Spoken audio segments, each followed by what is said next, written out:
Hospitals, homes, and a school in Ukraine hit this weekend by Russian missile strikes. The head of the Kherson Regional Military Administration confirmed that the residential building and 2 medical facilities were seriously damaged. Plus, the Biden administration warns Congress's failure to approve military aid funding for Ukraine risks Kyiv's ability to defend itself against Russia's invasion. A fact not lost on Ukrainian President Volodymyr Zelensky.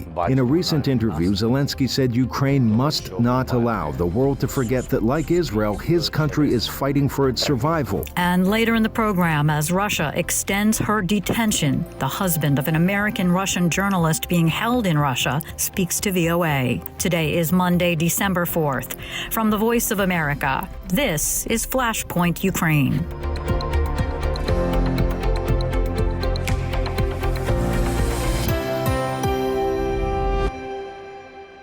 Good evening, I'm Lori London. Hospitals and a kindergarten were the targets of another weekend of deadly Russian missile attacks in Ukraine. Also, an investigation into a video purported to show Russian forces killing surrendering Ukrainian soldiers. I spoke with Anna Chernikova in Kyiv for an update on all of it. We're heading into winter and fighting is intensifying and it's making it a lot more difficult. It sounds like it was a pretty rough weekend and that's continuing as far as Russian attacks, particularly in some specific places in Ukraine. What can you tell us? Extremely tough weekend for the Kherson region and the city of Kherson, particularly, as well as for the eastern part of the country, as basically the main battlefield is currently in the east and in the south.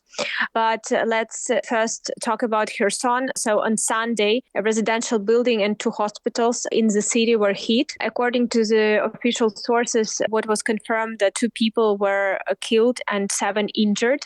The head of the Kherson Regional Military Administration confirmed that the residential building and 2 medical facilities were seriously damaged as well. And it was also reported by the local authorities that Russian forces shelled the central district of Kherson, of the city of Kherson, from the occupied territory of Kherson region on the left bank of the Dnieper River. And this is yet again another reason why Ukrainian forces are trying to push Russian forces from that area, because the city of Kherson and liberated part of Kherson region is constantly under the shelling from that area. But also on Monday, the shelling of the region continued, and Russian forces attacked the city of Kherson and surrounding area, killing 1 more civilian and wounding 4 civilians. This time, 2 private buildings were hit and a gas pipe was damaged in the region. It was also confirmed by the local authorities that Russian army shelled a kindergarten in the city of Kherson. As a result of this shelling, 1 kindergarten worker was injured. And again, the shelling was conducted from the occupied area of the region.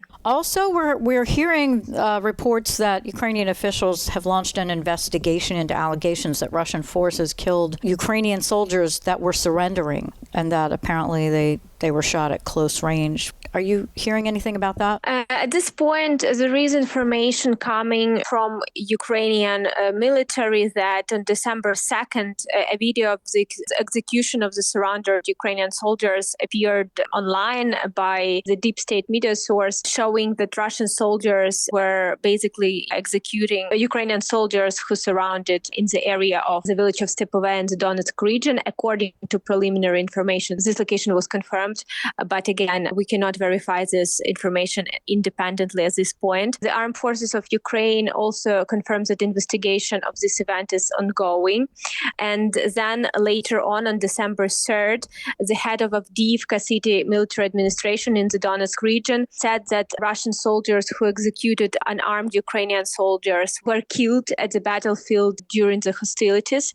He also added that the fact of the shooting of prisoners of war was reported by the relevant services and was recorded by the relevant services of Ukraine, and the criminal proceedings have been initiated already, and also that these materials will be then handed over to the international institutions dealing with war crimes. Anna Chernikova reporting for VOA from Kyiv. Thank you so much. Thank you. The Biden administration Monday sent Congress an urgent warning about the need to approve tens of billions of dollars in military and economic assistance assistance to Ukraine, saying Kyiv's war effort to defend itself from Russia's invasion may grind to a halt without it. A divided Congress has so far failed to approve a long-term budget for the United States government, let alone new money for aiding allies mired in conflicts abroad. VOA's Arash Arbasadi has more. Sunday in Kherson, Ukraine. Officials report 1 fatality and 7 injuries after Russian shelling in the region. Just days earlier in the Donetsk region, at least 10 injuries and 1 fatality in a 6-missile attack were reported. Ukraine's interior minister said Russian forces fired into the territory. Russia's invasion of Ukraine appears headed into a 3rd year. Ukraine's government continues pressing allies for financial and material support, but in the United States, that may soon come to an end. Congress has yet to appropriate a long-term measure to fund the federal government, instead passing a short-term measure called a continuing resolution lasting just into the new year. Top military brass say that jeopardizes national security while urging Congress to pass a full-year financial appropriation. That's the single best thing that Congress can do to strengthen our national defense. You know, our competitors don't have to operate under continuing resolutions, and so doing so erodes both our security and our ability to compete. And I also urge you to pass our urgent supplemental budget request to help fund our national security needs, to stand by our partners in danger, and to invest in our defense industrial base. Failure to pass a long-term spending plan may have serious implications for continued wartime support for both Ukraine and Israel, a fact not lost on Ukrainian President Volodymyr Zelensky. In a recent interview, Zelensky said Ukraine must not allow the world to forget that, like Israel, his country is fighting for its survival, and doing so before a winter phase of combat sets in. At the ongoing UN Climate Conference, or COP28, NATO Secretary General Jens Stoltenberg said the clear message from NATO allies was continued support for Ukraine. So it will be a big tragedy for the Ukrainians if President Putin wins, but it will be dangerous also for us, because the message that he and other authoritarian leaders then will get is that when they use military force, when they invade another country, when they violate international law, they get what they want. The comment comes amid the extended detention of Russian-American reporter Alsu Kurmashiva. She is a Prague-based journalist working for Radio Free Europe, Radio Liberty, which, like Voice of America, receives its funding from the U.S. Congress. Russia has charged her with failing to register as a foreign agent, a throwback to Cold War-era espionage. Back in Ukraine's Zaporizhia region, police bring residents small stoves donated by the Netherlands. In a mostly elderly community that has refused to leave despite no electricity, gas, or water, these stoves could be the lifeline for cooking and warmth as another winter at war sets in. Arash Arbasadi, VOA News. Hungary is threatening to block tens of billions of dollars of European aid for Ukraine and veto its EU membership bid amid a spiraling dispute between Brussels and Budapest. As Henry Ridgewell reports, the EU Council president recently traveled to Hungary in a bid to calm relations ahead of a crucial December summit. Hungary has long been a thorn in the side of the European Union. And now, as the campaign is underway for next June's European elections, the Hungarian government has launched a personal attack against European Commission President Ursula von der Leyen, putting up billboards showing her alongside Alex Soros, the son of the liberal Hungarian-born financier George Soros, another favourite target. The slogan reads, "Let's not dance to their tunes." Hungarian Prime Minister Viktor Orbán stepped up his attacks on the EU in an address to his Fidesz party Congress this month. I am convinced that today in Brussels, Europe is being destroyed and led to its ruin. European Council President Charles Michel visited Orbán for talks Monday. Neither spoke to the media.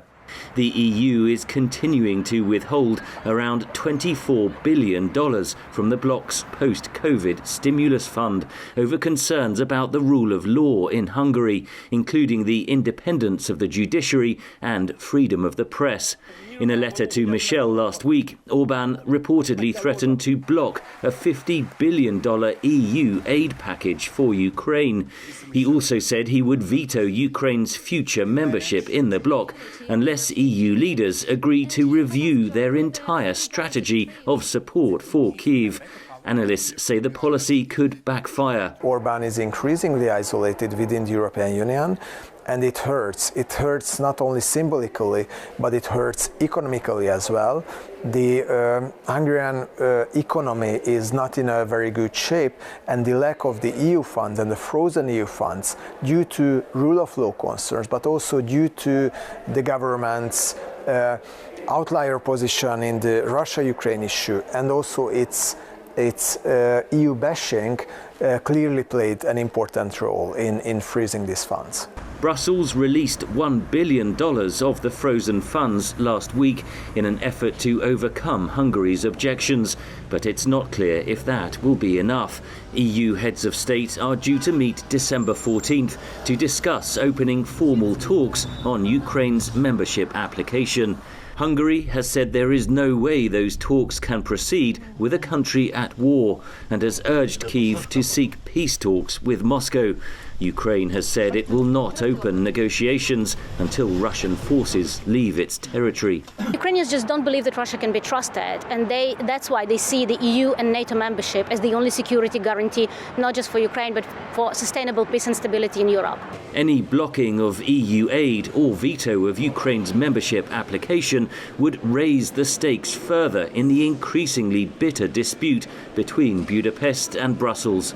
Analysts say Orbán could be emboldened by the recent election of like-minded leaders in Slovakia and the Netherlands, who have also voiced scepticism of EU support for Ukraine. Henry Ridgewell, VOA News, London.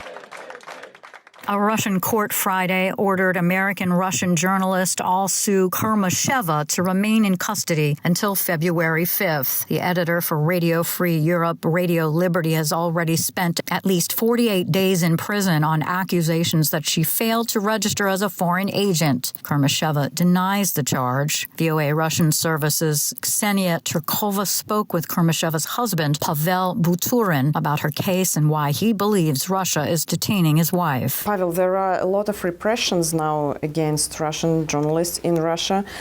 What makes Alsu's case unique? It is no secret that reporting in Russia independently has become an endangered profession. But I think it's especially dangerous now for American journalists to work inside Russia. I'm convinced that Alsu is being targeted because she's an American citizen and because she is a journalist for Radio Free Europe, Radio Liberty. She is held in a cold prison cell exactly for that reason, because she had the courage to report on what's going on inside Russia, what's going on with ethnic minorities inside Russia. I think that this detention is unjust and she should be released as soon as possible. What do you know about the conditions in the prison? All communication that we receive from Alsu is censored, so we cannot be certain that she receives the attention and the treatment that she deserves. We know that her prison cell is cold. Sometimes it gets overcrowded. It is a pretrial detention facility, but it is a Russian jail. She does send us letters that are upbeat and optimistic. But make no mistake, she's held by a penitentiary system that is notorious for its mistreatment of political prisoners. She shouldn't be in that jail. When she was first detained in June, she was released but then detained again. Why did they need such a scenario? Well, I can't get into their heads, but I can only speculate that they were building a bigger case against Alsu. She was first detained and charged for failure to report her American citizenship, which is now a criminal offense in Russia. They dragged this case out for several months, and eventually in early October a judge issued a relatively small fine, but before she was able to pay the fine, they came after her, arrested her, and charged her now with a more serious offense, with failure to register as a so-called foreign agent, an absurd charge that she denies. In your opinion, is Alsu's coverage of ethnic minorities and culture and language related to her case? I don't have the details of her case, but it's quite likely that her coverage of the plight of ethnic minorities in Russia has played a role in this. Alsu is primarily a journalist, not necessarily an activist, but she has been a very strong proponent of and enthusiast of her culture and the Tatar language. Honestly, I can't think of another person who is as passionate about her culture as Alsu. She's been involved in spreading awareness about her Tatar culture. What is the most important thing to do to help Alsu right now? Right now, letters are really the biggest lifeline for Alsu in detention. She very much appreciates the support that she's been receiving. She receives a lot of letters from people that she doesn't know, from complete strangers who, share their life stories with her, even recount movie plots. So that's a big help. But on the diplomatic front, we would like to see more involvement from the United States government and from other parties as well, from the European Union, from human rights organizations. There is no doubt in my mind that the reason for her detention is her American citizenship and her work for Radio Free Europe, Radio Liberty. I think Alsu must be designated as a wrongfully detained person. I think she meets most, if not all, the criteria. Pavel Butorin, husband of American journalist Alsu Kurmasheva, who's jailed in Russia, speaking with VOA Russian service reporter Ksenia Cherkova. On Monday, 8 U.S. lawmakers called on the State Department to designate Kurmasheva as wrongfully detained. Monday also marked 250 days that American journalist Evan Gershkovich has been jailed in Russia.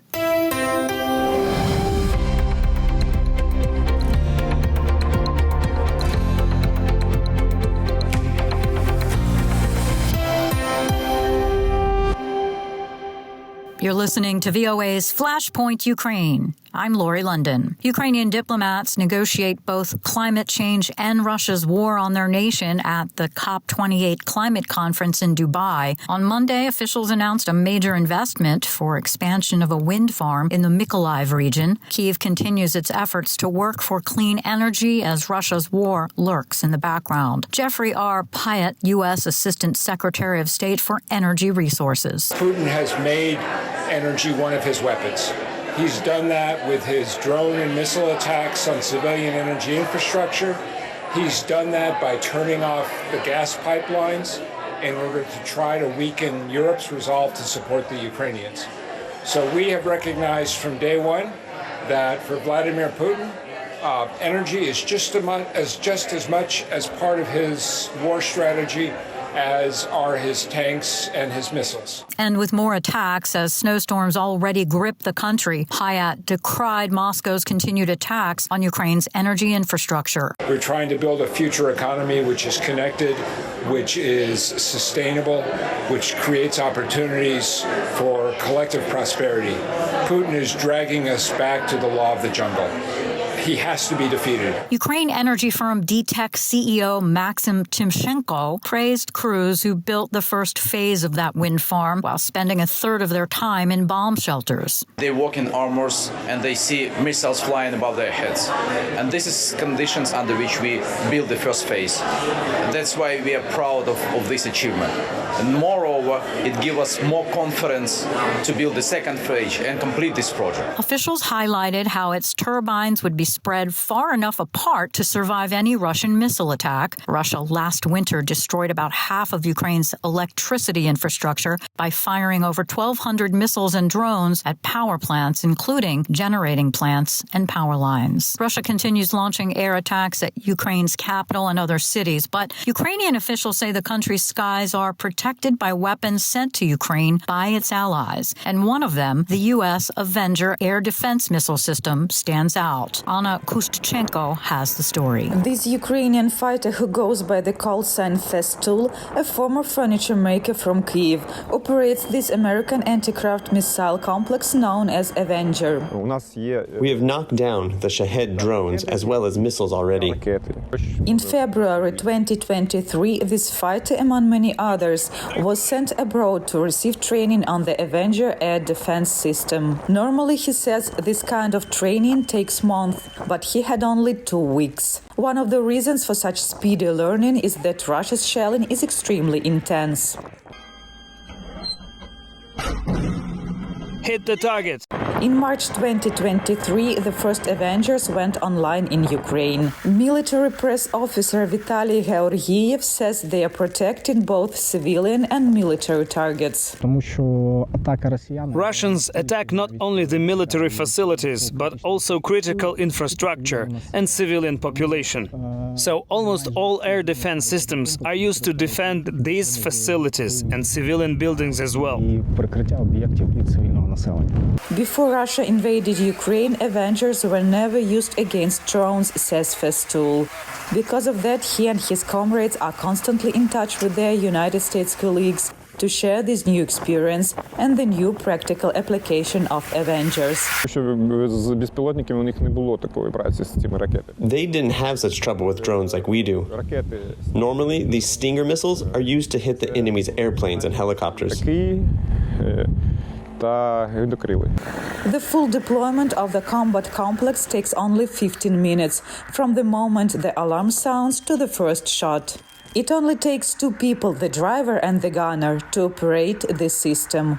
Anna Kostюченko for VOA News, Ukraine. Dozens of families with children still live close to the front line in the Zaporizhia region of Ukraine, and despite the ongoing war, these families refuse to evacuate. Eva Mironova has the story, narrated by Anna Rice. The village of Primorska in Ukraine's Zaporizhia region is about 25 kilometers away from the Russian-occupied village of Vasilievka. Vladimir, a Primorsky resident who, like others in this story, did not provide a last name, says life is a constant danger. They're shelling us every day, during the day and at night. They did last night, and 2 days ago, and before that, my neighbor died. Despite the attacks, some 1,500 people still live in Primorska, compared with 4,000 before Russia's invasion. There are families with kids here too, including Halina, her husband, and her 7 children, ages 2 to 15. Kids don't want to leave. They're going to school here, online, but still. The older ones help the younger kids. While her husband is at work, Halina does chores and looks after the kids. The family owns 4 goats, a cow, and some fowl. She says they can't leave the animals behind. I think when you have your own land, you try not to leave until the very last moment. Some left and then came back. We also left for a short while and came back. And I think I'll never leave again. Halina's kids spend most of their days outside. After almost 2 years of war, they no longer hide when they hear air raid sirens. We're used to it now. We've seen rockets fall nearby and over there in the fields. Because of frequent shelling, Primorska is often left without electricity. Another issue is water, which locals used to take from the Kakhovka Dam. After the dam collapsed in June, what used to be a water reservoir here at Primorska is now just reeds and occasional puddles. There is no water, and it doesn't look like we are going to get any water anytime soon. Maybe after the war is over, but we'll see. Right now, no one will do anything about this. The shelling might not scare them, but the coming winter does. This year, the government won't be helping with procuring firewood, say employees of the local administration. There is no state program this year, unfortunately, but we have reached out to 6 charity foundations. We are reaching out to whoever we can, hoping someone will help with getting firewood and pellets, something we can use to stay warm. But nothing official has come through yet. Alina tries to stay positive despite everything. Her family has already stored up enough firewood for the winter. For Yeva Mironova in the Zaporizhzhia region, Ukraine, Anna Rice,